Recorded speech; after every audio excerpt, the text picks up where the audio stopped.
ગુનાહિત પ્રવૃત્તિ કરતા શખ્સોને ત્યાં પોલીસ દ્વારા કોમ્બિંગ હાથ ધરવામાં આવ્યું। ચોટીલા, નાની મોલડી, જાનીવડલા, કાંદાસર સહિતના ગામોમાં પોલીસ અને પીજીવીસીએલની 43 ટીમો દ્વારા ચેકિંગ હાથ ધરવામાં આવ્યું। આ ચેકિંગ દરમિયાન ગુનાહિત ઇતિહાસ ધરાવતા 19 શખ્સોને ત્યાં ગેરકાયદેસર વીજ કનેક્શન ઝડપાયું અને કુલ રૂપિયા 1.30 કરોડથી વધુનો દંડ ફટકારવામાં આવ્યો। જિલ્લા પોલીસ વડા Premsukh Delu, DYSP, LCB, SOG અને સ્થાનિક પોલીસ દ્વારા અલગ અલગ ટીમ બનાવી ફૂટ પેટ્રોલિંગ હાથ ધરવામાં આવ્યું હતું। સુરેન્દ્રનગર જિલ્લાના આપણે જે ચોટીલા ડિવિઝન છે આના આપણે ચોટીલા જે પોલીસ સ્ટેશન છે, ચોટીલા પોલીસ સ્ટેશનના નાની મોલડી અને જાનીવડલા જે ગામ છે, આ ગામડામાં અમે લોકો કાલે રાત્રિ દરમિયાન એક કોમ્બિંગનું આયોજન કર્યું હતું અને આ કોમ્બિંગને પીજીવીસીએલની અને જીઈબીની ટીમ પણ અમારી સાથે હતી અને લગભગ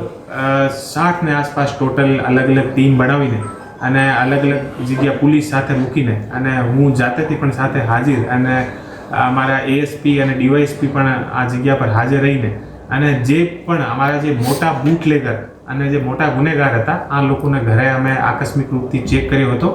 ટોટલ 19 જે મોટા બૂટલેગર જેના ઉપર એસએમસીની અને એલસીબી દ્વારા મોટી જે કરોડો રૂપિયાની રેડ કરવામાં આવેલી છે, આ લોકોને ઘરને અમે વિશેષ રૂપથી ટાર્ગેટ કર્યા હતા।